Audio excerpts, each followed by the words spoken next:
Well, the opioid crisis can and has affected every corner of our community. Rich or poor, doesn't matter. It knows no boundaries. Ask one former local football star. It may have cost him his NFL career, but he has made it his mission to save others.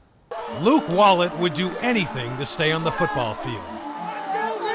He played on a broken ankle. Pulled down in the backfield, and getting to him is Luke Wollet. He played on torn knee ligaments. Picked off! It is the Golden Flash, it's Luke Wollet. He played on heroin. 5 years ago, the Kent State safety, a defensive captain, and all-conference player seemingly headed towards an NFL career, found himself in a nightmarish downward spiral that has become all too familiar to so many here in Northeast Ohio: opioid addiction. You know, I was a top-ranked safety in the country going into my senior season, and that's where things in my life started to shift a little bit, and things changed fast. It started, as so many addictions do, with painkillers following an injury. But Wollet had been injured many times before during his career. The difference this time was that the pain was both physical and emotional. My senior season, I don't have a red shirt left to use. I tear my MCL, and for the first time in my life, I really started to experience different emotions that I didn't even know anything about: anxiety, about the future, depression, about the timing of the injury, and the stress involved with it. And so, what happened with the pain medication, it did more for the emotional pain than the physical pain. Somehow, the Youngstown native continued playing, and playing well, on drugs and on a bad knee.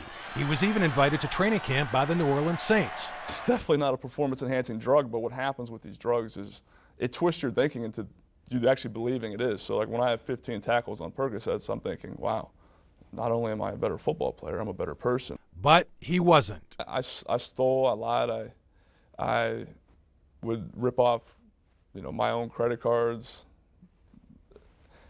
I sold anything that I owned. I mean, you justify anything by any means, really. He was a shell of himself. I probably lost 40, 50 pounds,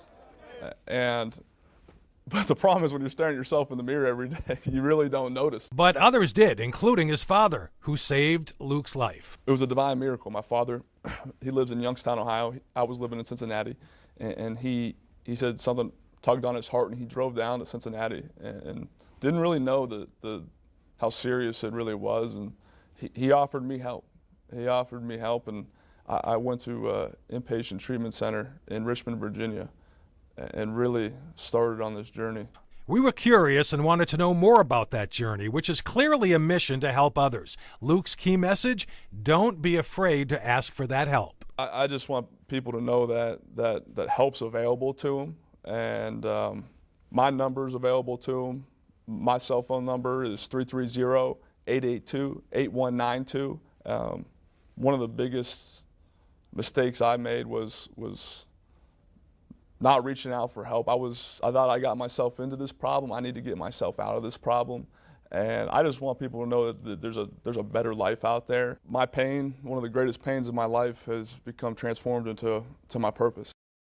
Luke now tours the country offering education and support. So let me share his cell number with you again: 330-882-8192. You can also find it on our website. Getting Answers. I'm Tony Zarella, Cleveland 19 News.